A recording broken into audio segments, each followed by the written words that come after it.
हमारे नबी सल्लल्लाहु अलैहि वसल्लम के पास एक सहाबी आए भीख मांगने के लिए, सही हदीस है। लोगों को वो हदीसें तो याद होती हैं जिसमें सदक़े की तरगीब है, वो भी हदीसें याद रखनी चाहिए। सदका करना चाहिए, स्टाइल ये होना चाहिए, अंदाज ये होना चाहिए जो मैं आपको बता रहा हूँ। सहाबी आए, अंसारी सहाबी, अर्ज़ किया या रसूल अल्लाह, घर में क्या है? फाक़े, कुछ भी नहीं है खाने में। वो वाकई बेचारे मुस्तहिक थे, उन्हें तो नबी वैसे ही दे देते ना, वो झूठ थोड़ी बोल रहे थे नबी की खिदमत में आके। कुछ भी नहीं है घर में। आपने फरमाया कुछ तो होगा, सब सहाबा बैठे हुए हैं, कुछ तो होगा। फरमाया सिर्फ एक प्याला है।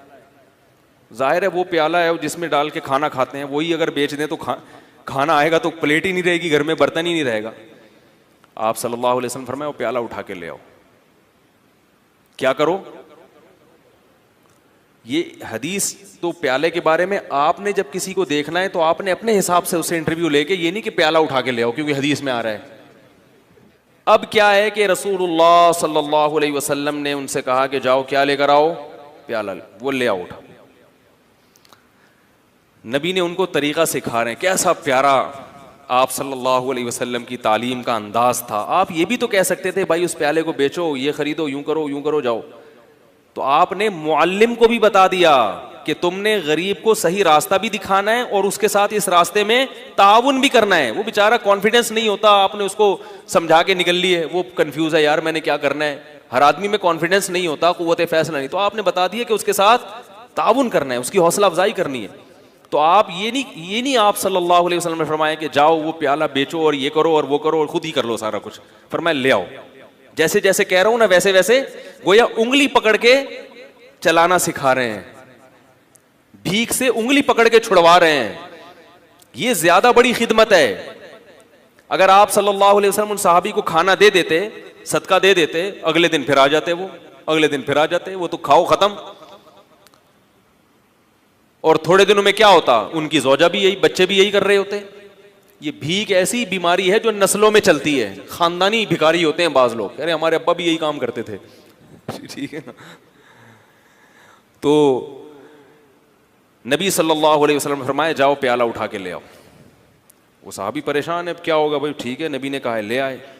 आप सल्लल्लाहु अलैहि वसल्लम ने फरमाया इसे कौन खरीदेगा?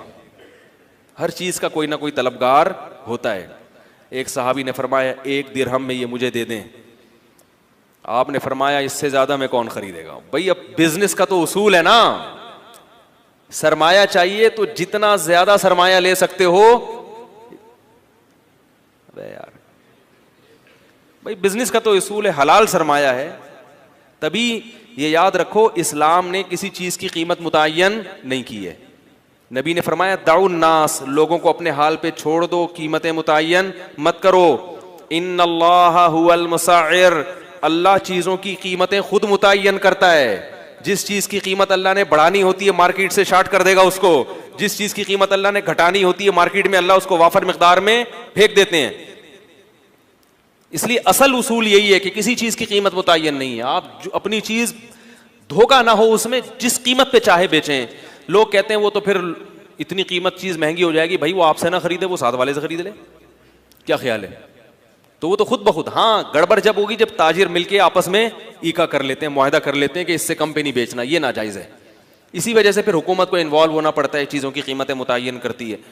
तो आप सल्लल्लाहु अलैहि वसल्लम ने फरमाया कौन खरीदेगा? एक साहबी ने कहा 1 दिरहम में।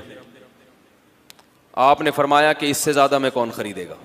एक साहबी ने कहा मैं 2 में खरीदूंगा। उससे ज़्यादा बोली लग नहीं रही थी। तो आप सल्लल्लाहु अलैहि वसल्लम ने फरमाया इससे ज़्यादा में कौन ख़रीदेगा? सहाबी ने क्या कहा? मैं 2 दिरहम में। 2 दिरहम में ख़रीदा। 2 दिरहम आप सल्लल्लाहु अलैहि वसल्लम ने उन सहाबी को दिए। फरमाए 1 दिरहम से कुल्हाड़ी लेकर आओ और 1 से अपने और अपने बच्चों के लिए खाना लेकर आओ, गुजारा चलाओ फ़िलहाल, क्योंकि अब भूख का भी तो कोई इलाज करना है ना। तो वो गए, 1 दिरहम से क्या ख़रीदा?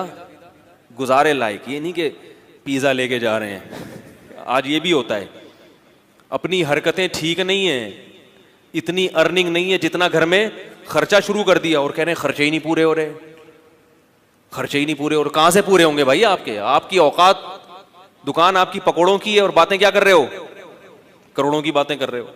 तो अपनी औकात देखकर अपने पांव फैलाओ ना। वो जो भी बेचारों को मिला होगा जौ की रोटी, भाई फिलहाल बेगम, मेरी अपनी आदत क्या है कि मैं अक्सर मैं कभी भी कोशिश करता हूं किसी भीख मांगने वाले को नहीं दूं, इल्ला ये कि जब 100% इत्मीनान हो जाए कि वाकई ये मुस्तहिक है और कुछ कर नहीं सकता, वो एक अलग बात। मैं जब मेरे पास भी लोग कुछ सदके वगैरह के पैसे भेजते हैं, कुछ मैं अपनी तरफ से भी सदका करता हूं, तो मैं किसी मजदूर को तलाश करता हूं,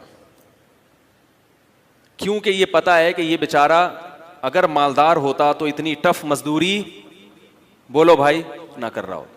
ये मालदार नहीं है तो ये मजदूरी कर रहा है। नंबर 2, ये आदमी लालची नहीं है। लालची होता तो मेहनत, गड़ा थोड़ी खोद रहा होता, वो रक्षा थोड़ी चला रहा होता। तो ऐसे आदमी को बगैर मांगे दे दो। और सरसरी गौर करो कि